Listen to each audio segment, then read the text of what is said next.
Hey everyone, good morning, good evening. I'm Nishagni and this is Nishagni Tarot, where you receive inspired insights to create an empowered life. So welcome to my new video. So today I wanted to take a moment to discuss with you something that I've been thinking about for some time, and that is what the immortal jellyfish can teach us about the brevity of life and taking chances when we can. So I made tons of notes. So let's get started. So, how many of you have actually thought about jellyfish? How many of you have considered how a jellyfish's life is like, or how long a jellyfish lives for? Now, if you have assumed that all jellyfish have a short lifespan, well, that's not quite. There is one species of jellyfish which defies logic and which takes us closer to the concept of immortality. And that is the immortal jellyfish. Now, I wanted to know if all of you can see this clearly. I tried to print it out, but it came a little light, but I think it's all right. So that, my friends, is the immortal jellyfish. Now, the immortal jellyfish, also called Turritopsis dohrnii, was first believed to exist only in the Mediterranean Sea. But recently, scientists have found out that the immortal jellyfish is found all over the planet, in all oceans in the world. Now, what makes the Turritopsis dohrnii so unique is that it is a jellyfish which has the ability to be reborn as a new jellyfish whenever it chooses to. Now, if you consider the lifespan of a jellyfish, so essentially, jellyfish, when they are born, they are called planula larvae. So if you've seen the larvae of insects, so it's something similar to that. So before I continue, I do want to say that I am not a scientist and I study wildlife from purely an interest perspective, because I love animals, I love plants, and so mine is a non-academic focus. Now, I have read a bunch of research papers and blog posts to create this video, but I am going to simplify as much as I can, and whatever I'm saying is just the most simplified form of explanations that you would find in any scientific journal. So if you're interested in learning more about the immortal jellyfish, then I would highly recommend that you go online and find a scientific review of the same. All right, so now when the jellyfish, any jellyfish, not just the immortal jellyfish, not just Turritopsis dohrnii, now when a jellyfish is born, it forms something, it is called a planula larvae, right? Now, this planula larvae, as it grows, it becomes what is known as a polyp. Now, a polyp is essentially a round jelly that has a stalk. Now, if you remember, if you've seen a flower stalk, that's how it looks like, or a mushroom stalk. Now, this stalk is attached to the coral reefs, right? So, and when it is attached to coral reefs, that's how the polyp of a jellyfish gets nutrients, and that's how it grows. Now, as it grows, the jellyfish turns from a polyp to a polyp with buds. And from a polyp with buds, it reaches a stage called the ephira stage. Now, essentially, polyp with buds is sort of like the round polyp starts developing bud-like extensions from its body. And in the ephira stage, the polyp with buds starts to resemble the adult jellyfish, what we have seen today, or that what we normally see. Like, for example, the domed shape starts to come out and it starts to form into a recognizable jellyfish shape, right? So from the ephira stage is when the jellyfish goes into its adult stage, which is called the medusa stage. Now, the medusa stage is the reproductive stage of any jellyfish, and in most jellies, this is the stage where the jellies have more baby jellies, and again the process of the life cycle starts for the new generation, and the medusas grow old and they die. And this usually happens over a course of a couple of months, and the timeline varies between the different species of jellyfish.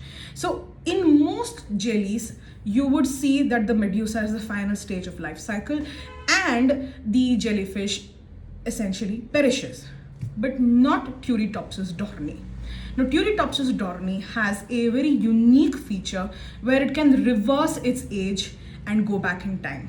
Essentially, from the medusa stage, the Turritopsis dohrnii jellyfish can once again become a polyp.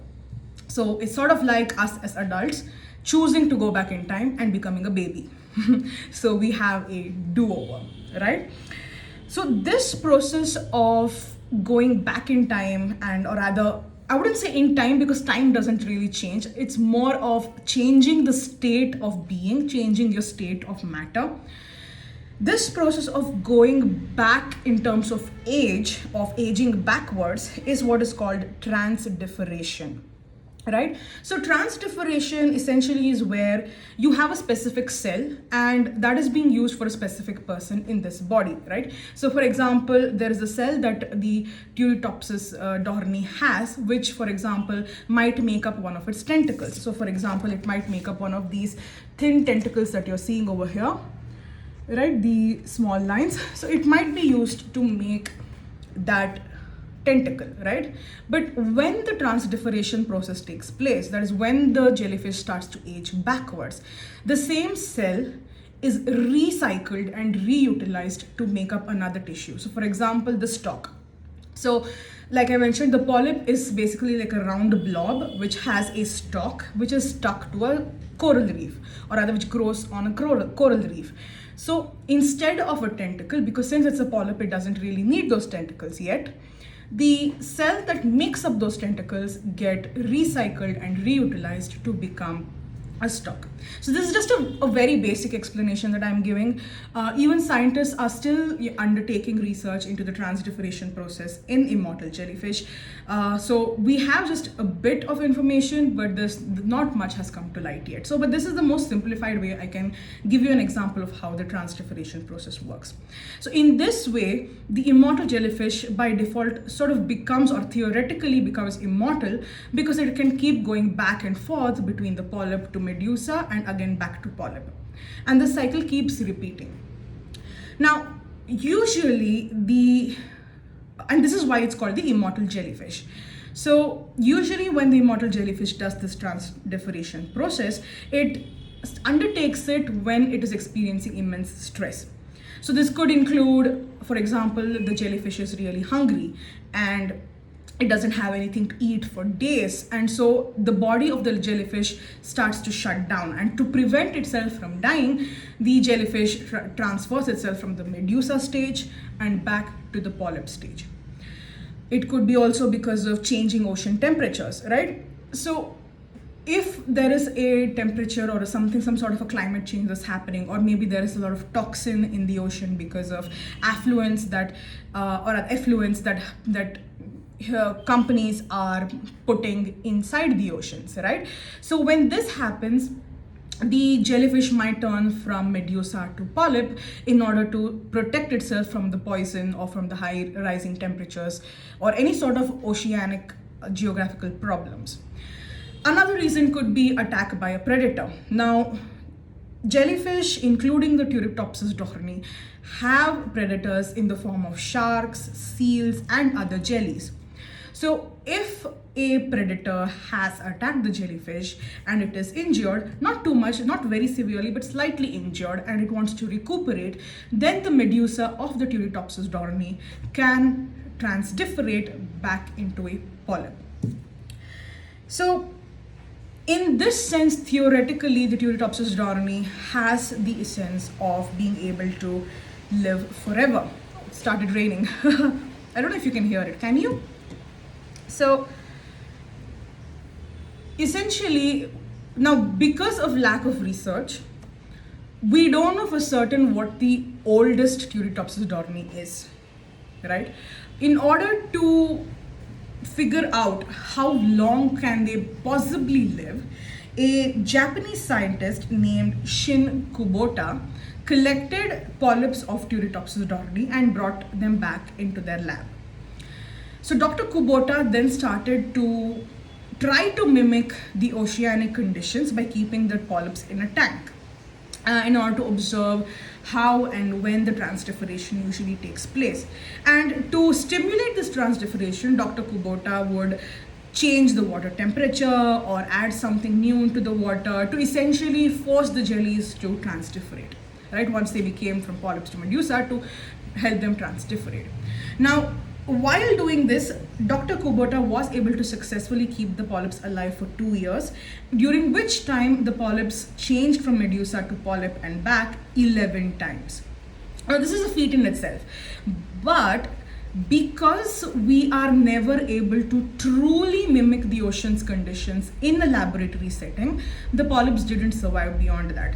So essentially what happened was, now I'm trying to simplify this in as much way as I can, because it was quite complicated when I was reading it. So my understanding is that the polyps essentially sort of dried up and became smaller, and then they sort of like died out, right? So in this way, we were able to notice, or rather the scientific community was able to notice, that the immortal jellyfish can survive for a pretty long time, provided that they are not too severely injured, or they are not too severely or too far gone, as you can say, and that they have the right conditions around them where they have the opportunities to transdifferate.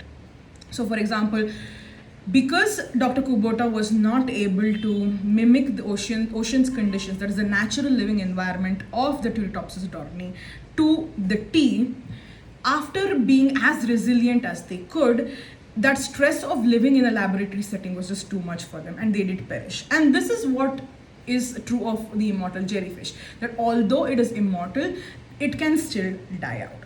But if the conditions are right, if the jellyfish is able to if it has the resources, like I said, if it is not too severely damaged, if it still has some energy reserves left, then it can still go ahead and transdifferate. So this is what the immortal jellyfish is like. This is how its life cycle is, this is how it lives in the ocean, and this is how it changes from adult to child and back to adult in a loop. Now this is where I wanted to talk to you about the message or the spiritual connect that we can take from the immortal jellyfish. Now for a long time I've been considering, especially because of what's happened because of the pandemic, and just how we have realized that life is so short, and the brevity of life has just been visible to me, and I'm sure to many of you, and it's been in focus for such a long time. And so I wanted to talk about a way where we could accept the brevity of life and use this as an opportunity to grow, to learn how to live our best lives with the time that we've had. And I considered different animals. For example, I considered the female octopus, which lives only for a few months, and she dies while taking care of the young, making sure that the young are able to survive, even if it's at the cost of her own life. A very short period of time, just a couple of months they live. I considered the mayfly, which, yes, it is a pest to farmers, but a mayfly lives only for 24 hours. And in these 24 hours, the mayfly has to hatch, it has to grow, it has to mate, it has to lay the eggs, it has to take care of the eggs so they can hatch, and then it dies. So I was considering that as well, but even that mayfly did not fit into the essence where I wanted to talk to you about the brevity of life and taking advantage of our opportunities. And that's when I remember the immortal jellyfish. That's when I remember Turritopsis dohrnii.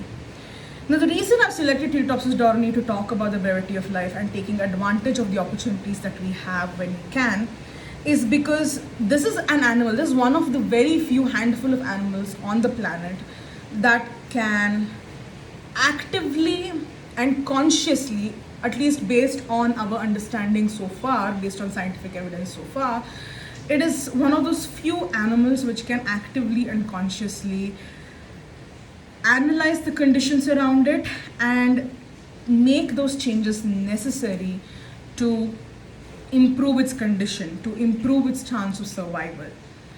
And if the conditions in the ocean are right, Then in that case, then the jellyfish can actively and very successfully transdifferate from medusa to polyp.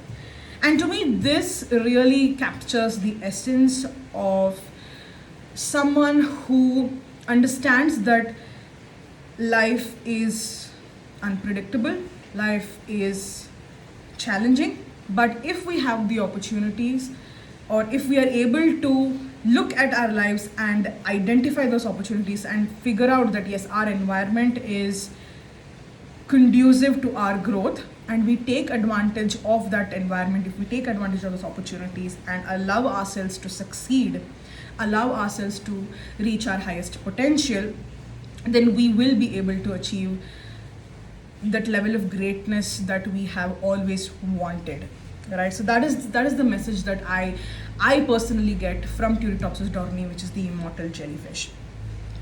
And that's what I want to talk to you about today as well. Now, if you have heard of, I'm sure you have heard of the American rapper Lecrae, they once made a statement: even in the best shape, we are a brittle piece of mortality. Your life is a breath. Don't waste it. So this brings to me, this is so insightful. And this brings home the point, especially with, like I said, how things have panned out in 2020 and 2021, of how our each breath is precious and how our time is precious and we shouldn't be wasting it. I also would like to mention a quote by Shirley Conran, who is a British novelist. Life is too short to stuff a mushroom. And which to me, it really brings into focus about how many of us, myself included many times, we spend our time on really banal things, which might be essential day to day, but we spend so much time stuffing mushrooms that we don't spend time going out mushroom picking or actually eating that mushroom and enjoying it, right?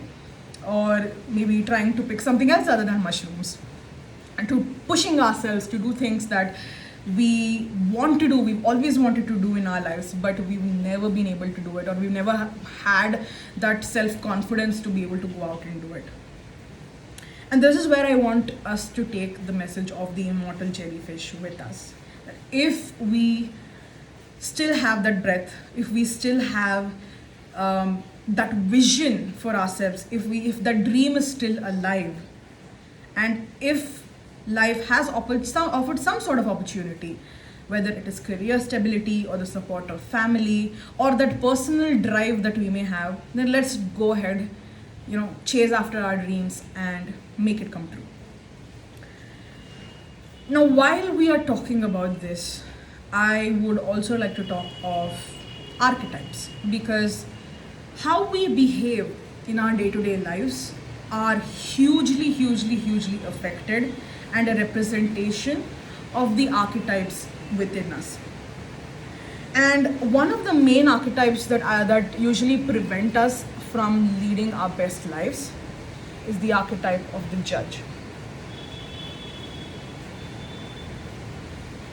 Now, when I'm talking of the archetype of the judge, I'm referring to the critic inside of us, right? The person who tells us that we are not good enough, we are not fit enough, we are not smart enough, we're not pretty enough, we are not capable enough, right? That critic. I'm referring to that advocate who tells us, or who advocates for the fact that we should not go ahead and chase after our dreams. That's the judge I'm talking about.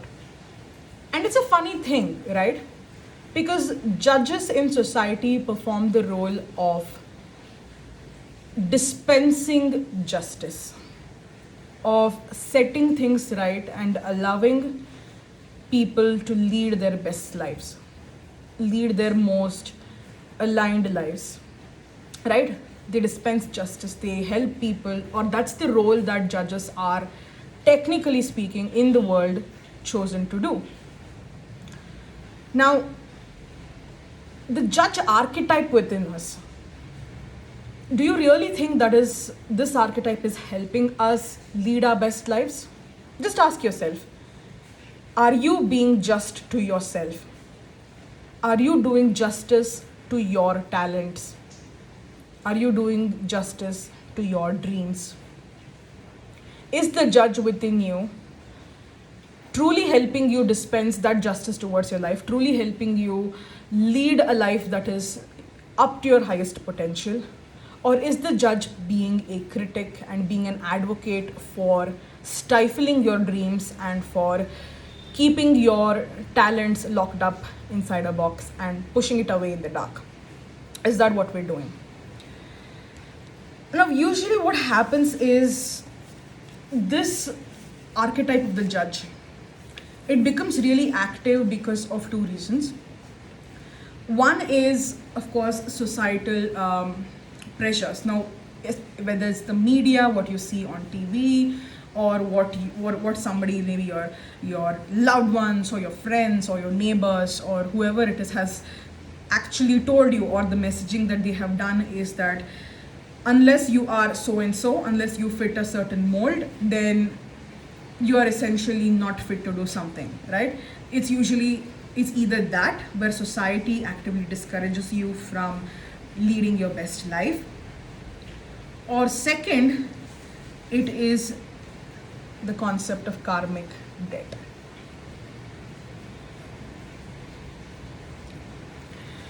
Now, a lot of times we believe that we don't, or rather we tend to judge ourselves so harshly, is because we truly believe, we have bought into the belief that we don't deserve these chances.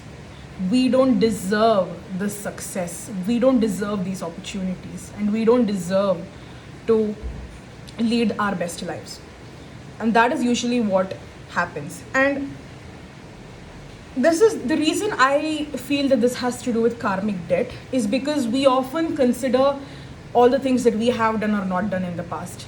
And we believe that, it's our karma to not be able to go out and follow our dreams. It's because I did something, when I was younger, or I didn't do something when I was younger, and so I deserve to be punished. I deserve to be punished by life for not doing something or for doing something, and therefore now I cannot go after my dreams. I cannot lead my most aligned life. I cannot meet my full potential because I don't deserve these opportunities. And this usually has, I hear this sentence so much on social media where karma is a bitch. Karma is not a bitch. Actually, karma, the way social media has represented karma, is not karma at all. Now, karma is not a punishment that, for example, that you'd get for squishing a butterfly, right? Just because you squished a butterfly and ended its life does not mean that you will lose out on a job opportunity or on a relationship. That's not karma. That's not how it works. Now, karma at its core works on a cosmic grand scale.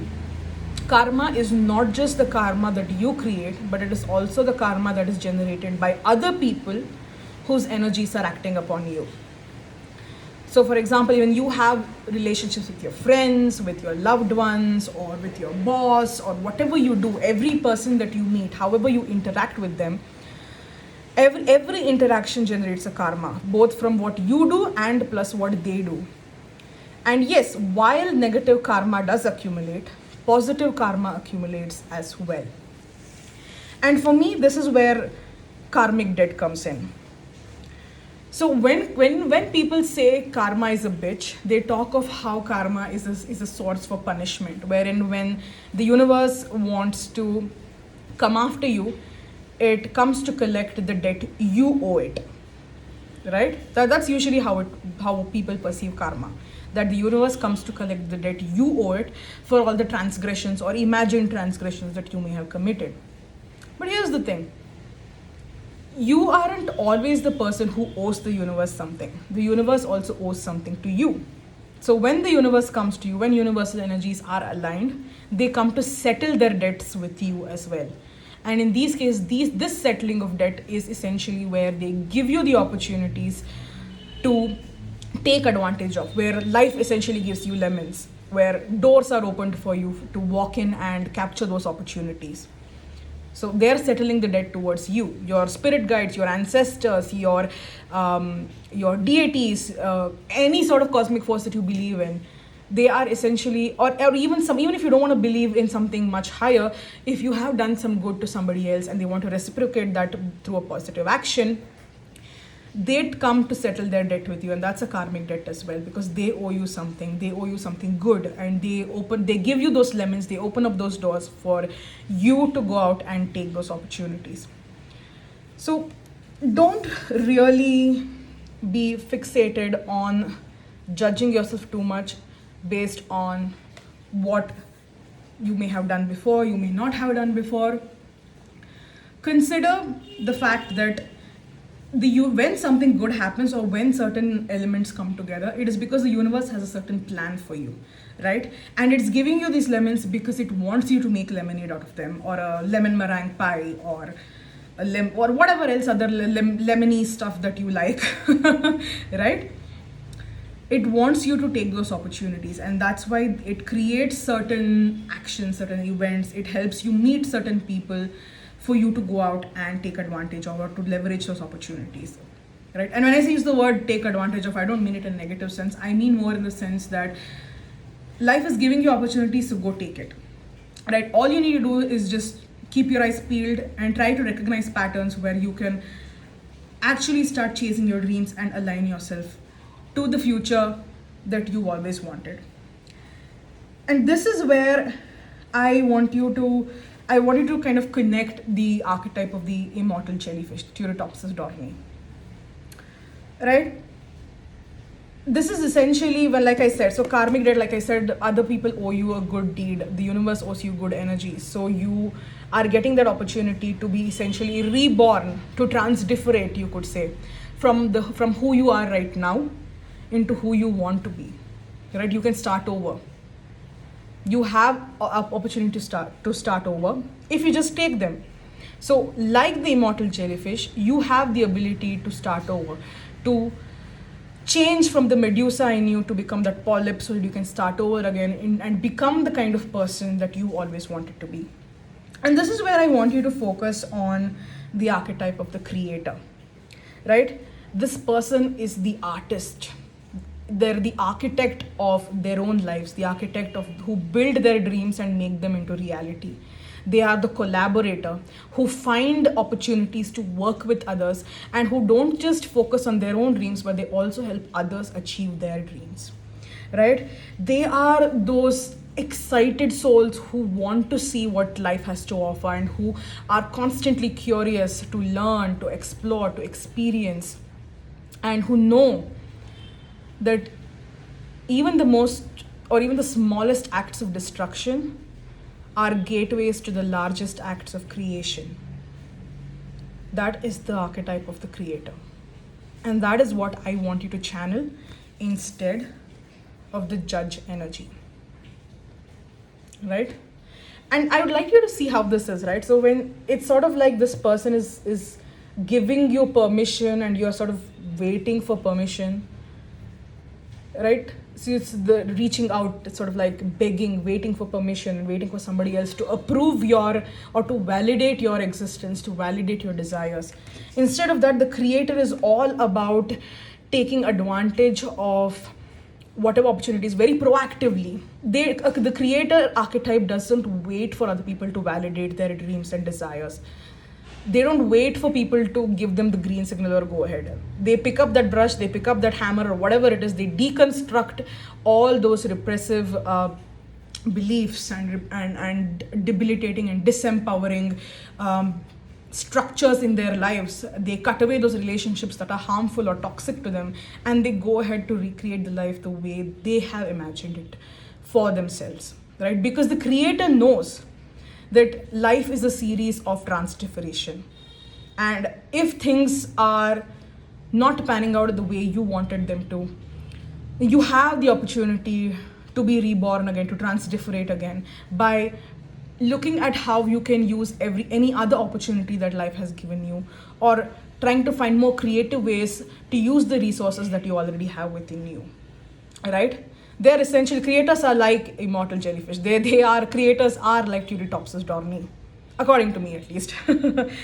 So this is where I want you to really channel the archetype of the creator along with the message of the immortal jellyfish, to move yourself out of the false thinking that you don't deserve happiness, you don't deserve opportunities, and to start validating yourself instead of waiting for the external world to validate you. Find the internal validation, become the creator, and be reborn as the person who you want to be. Because at the end of the day, actual physical immortality is something that humans don't have, right? At least yet. And I don't know what will happen, I don't know, 200, 500, 1000 years from now. But for this moment, we don't have the opportunity to be physically reborn, and or rather to go back in time to be a baby and to again restart our life. No. But we do have the opportunity to use our creativity and to use the resources that we have in a better way, to leverage those networks that we have and to leverage those opportunities that we have, to start living our life in a more aligned way, to reach our highest potential, to become our greatest selves, because it's not too late for that. So I don't remember the name of this person, and I wish I had noted this down before, but they started running marathons at the age of 80 plus, and when they were 90 plus, they did a full marathon, and they attempted Ironman and everything. So there was this person who I remember reading a couple of weeks ago, and so this person, as an octogenarian, they started training for marathons. And you'd think that, like at that age, there are a lot of people who think that, what, my life is done, so let's just stop now. No, you can still be the creator, you can still be that architect, you can still be that explorer who finds new ways to meet your true potential, because that potential is there in all of us. It is there in you. All you need to do is just remove the cobwebs of societal judgment and open up that box so that of where all your talents are hidden away, stored away, tucked away, and allow yourself to flourish. And that's where the creator energy comes in. And in order to be a good creator, you need to first of all accept your gifts, right? Like I was telling you, so open up that box where all of your talents and your skills and your abilities and your all of your amazing goodness is tucked away, and accept your gift. So this is something that is something that a lot of us find very hard to do, right? We have gifts, but we refuse to accept them, and often this happens with women or female identifying people, where you may have noticed this in your own workplace or in your own life. You may have noticed yourself doing this, because I did notice myself doing this. And after I found out this information, I realized that I need to stop doing it, which is when somebody pays you a compliment, right? Especially if you're a woman or you identify as a female, when somebody pays you a compliment, you sort of shrug it away, right? So if someone tells me, hey, you did a good job, I used to be the person who would say, oh no, it's not just that, I had a good internet connection, or I had access to the good resources. No, I didn't do anything. No, it's all right. I had enough time to prepare, so that's why I did it. I used to do that a lot, and maybe you used to do that too. Maybe you do it even now. But the fact is, when we have the gifts, it's sort of like we're refusing to accept them, and we shrug it away, saying that whatever we've achieved so far is not a result of our gifts and our hard work, but it is due to all of these external sources of or external tools and technology and other people, and not just because of ourselves. And yes, while other people and while other tools and technologies are helpful, it's not, you have put in effort too. It's your skills and your gifts that have also led to the achievement of a particular goal. So accepting gifts is really important, because a lot of us struggle to accept our gifts. A lot of us struggle to acknowledge that we have these gifts. And when this happens, because we fail to acknowledge our gifts, fail to accept our gifts, we will constantly be stifling ourselves. We'll constantly be putting hurdles in our own way and tripping and falling, because we don't allow ourselves to accept our gifts and to move ahead, right? So this is something that usually happens a lot. And even irrespective of gender, a lot of times because of, like I said, how social media judgment or our own belief that we don't deserve something, even if we do have a certain gift, we feel afraid to pursue it because of the fear that somebody outside may say something later, might make fun of us, or we might fail at our first attempt at doing something, and sort of prove to ourselves that we are not worth it, right? We all have these thoughts in our mind, and all of these can end if you truly just accept your gifts. Just accept the fact that you're an amazing person, right? Just accept the fact that you're creative, accept the fact that you're empathetic, that you're patient, that you're hardworking, accept the fact that you have, whether it is analytical skills or artistic skills or spiritual skills, whatever it is, accept your gifts. Be uniquely yourself, right? And when you do this, when you accept your gifts, you will be able to achieve with integrity. Now, integrity is the art of being whole and being unabashedly yourself and celebrating who you are completely by living your life in a way that taps into your abilities, which are uniquely you, right? It is being courageously yourself. It's saying, you know what, I accept who I am, and I will use the resources that I have been given. I will use those gifts that I have been given, and I will lead my life in the best way possible. So integrity is the art of being whole. Now, when you accept your gifts, when you accept who you are as a person, when you accept that you can be the immortal jellyfish, you can transdifferate, you can, use any act of destruction, any situation where things are not going your way, and transform them and change them, actively, proactively working on them to change them, then you are living your life with integrity, right? So, and being undaunted and unafraid and being courageous with what you are doing and who you are. So that is living with integrity and achieving with integrity, achieving your goals with integrity. So at the end, I just want to conclude by saying that channel the power of the immortal jellyfish, right? Tap into its everlasting wisdom. Temper the judge and the critic within you, and reduce the effect of the critic by advocating for yourself, right? Remember that your life isn't a series of what you have done, or they don't define you, but it is what you do with what opportunities that you have, right? And when you do this, you will be able to tap into the archetype of the creator, where you will be able to shape your life the way you want. Accept your gifts and be courageously and unabashedly yourself, because then you will be able to achieve with integrity and you will be able to live with integrity, right? So this brings me to the end of my video, and I really want to thank all of you if you've stuck around this long and listened to what I had to say. Thank you so much. I truly appreciate it. I hope that the wisdom of the Turritopsis dohrnii, the immortal jellyfish, gives you that empowerment, that boost that you need to go ahead and grab life by the horns, to become the creator, the architect of your life, and to create a life that you wanted, and to live your life to your full potential, and to achieve the greatness that you always envisioned for yourself. So thank you so much for listening. Thank you so much for watching, and I will catch you in the next episode. Have a wonderful day, everyone. Bye-bye.